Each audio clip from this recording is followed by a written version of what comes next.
everyone. This is Genocide Plus, aka Please. Um, this video is about my game of the decade, which is Half-Life 2.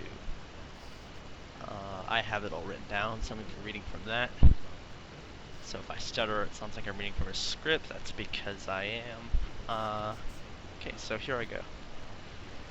After much thought, I'll begin to explain my favorite game of the decade and reasons why. Firstly, I'd like to state that this is my personal opinion and favorite game of the decade, and many other people's. It wasn't too hard of a decision, but thought did go into it. My game of the decade is Half-Life 2. I'll explain some of my thoughts in it. I had always been a multiplayer addict, comparing to single player, and single player was just more of an optional thing, despite preferring playing against bots in a real tournament.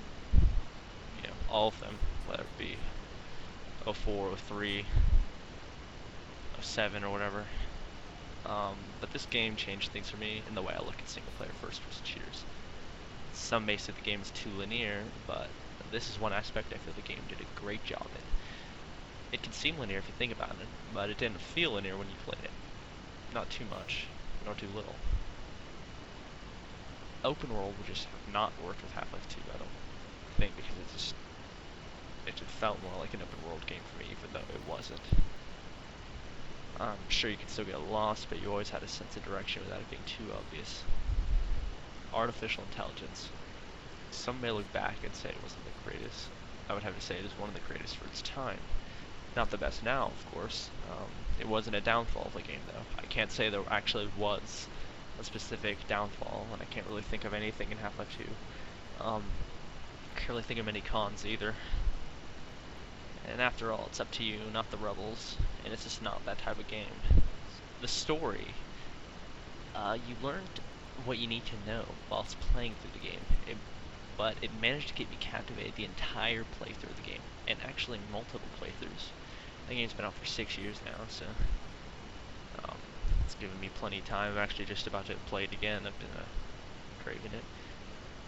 Wikipedia the game, was surprised to find out how much there was behind it.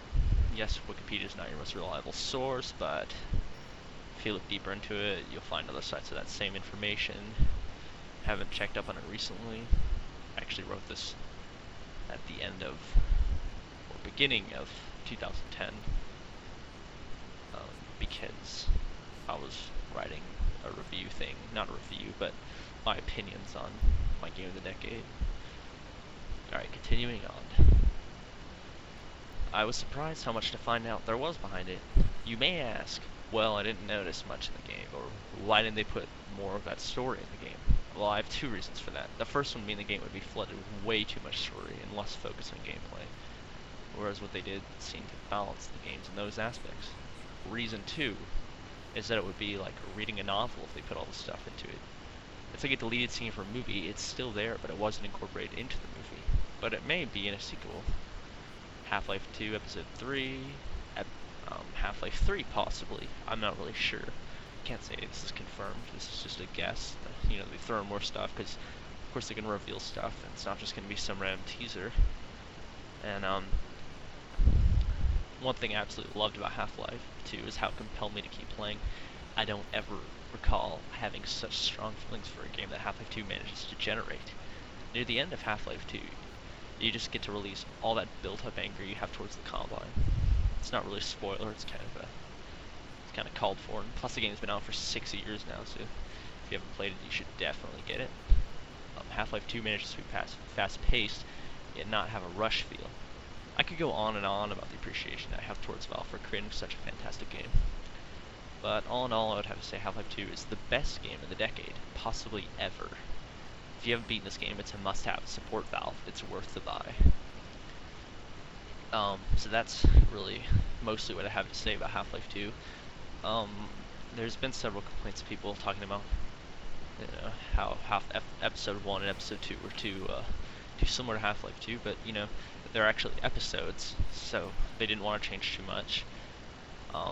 I'm actually really hoping they'll have Episode 3 and maybe 6 months later Half-Life 3, so that they can finish off the episodes without too much change and just have a firm, grasp on it. And just, clean it all up and just put it all together. Not that it's messy, but you're right as of now. I am very curious about it, and I'm sure other people are about what's going to happen. And then Half-Life 3 could just take it into a whole new direction. That's if Valve was thinking this. I'm not really sure what they have in mind.